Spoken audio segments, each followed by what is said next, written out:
Black Stars for no omadwene no akọ beyond even the group stages.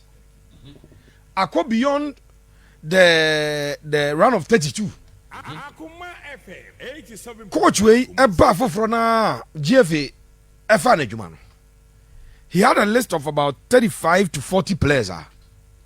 Or Sunday messages at the moment say Ombako World Cup na could drew the round of 4, which is the semi-final. Okay. Coach ni catch up say ebeka 4 teams of World Cup no color schoolers and them ranch no.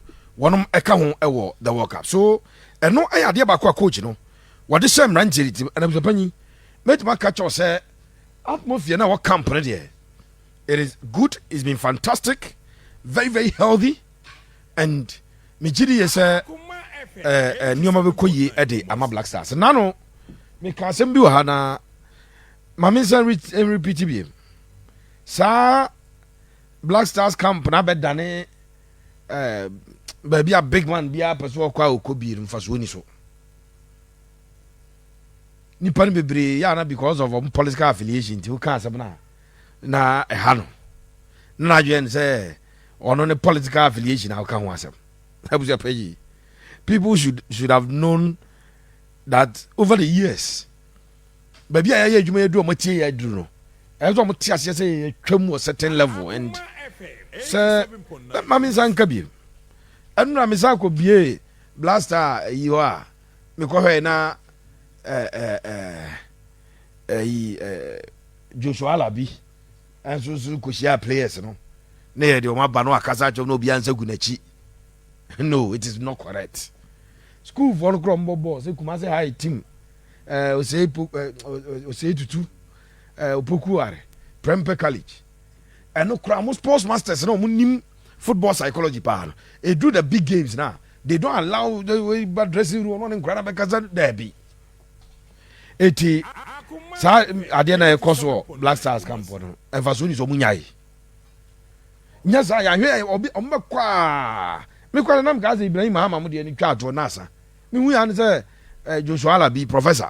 And so name ranting a channel which reaches or no pebble, cran and no bobone, there be Fasoni Somunyai. Why?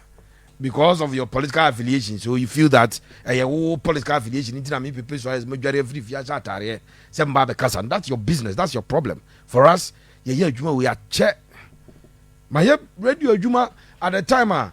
MPP what power me MPP executive constituency executive member I criticize MPP or born that you having that problem they are allowed. You must only grow up your mind to a level where you know say Pepe some people also NDC and also Steve some people also now also they all twaba near your twaba Tidia na chewo wadwene say dia na chewo wadwene say o to ma NDC ntia bia je say me MPP ni ade na wadwene sa he bia me so to ma NDC maybe some MPP asem how maybe some to my MPP it is at the end they hope that there was a penny but I am not in support of sa penny we aba no abekasa penny we ba no free place on no makasa fa so bi ani so it has no bearing on born here born adie what there be there ojuga so to na wa dey judges are Ghana nyina parliamentarians nyina go show ma ye betimi ni ngana bobo the bearing on the team ni coach na adwuma na wo ye no eno ano no enya nkran level me see SS ball kran na no kuma say for ball me say me ko kasa akere boys coach nka chete be omodun there osrame a omo qualify make my boy school ma be shia nkran and I loved it all control on the team no so atmosphere in camp very good okay enra players nyina training na yenya any issue a ye betimi aka ho asem say bia asomasi ana so benten in fact Prince Kwabenadum ko mu pray ko bisapanyi okay, so the atmosphere in camp looks very good. Now, game. Nice one. Unimsa Luka Modric, our maestro Lukita.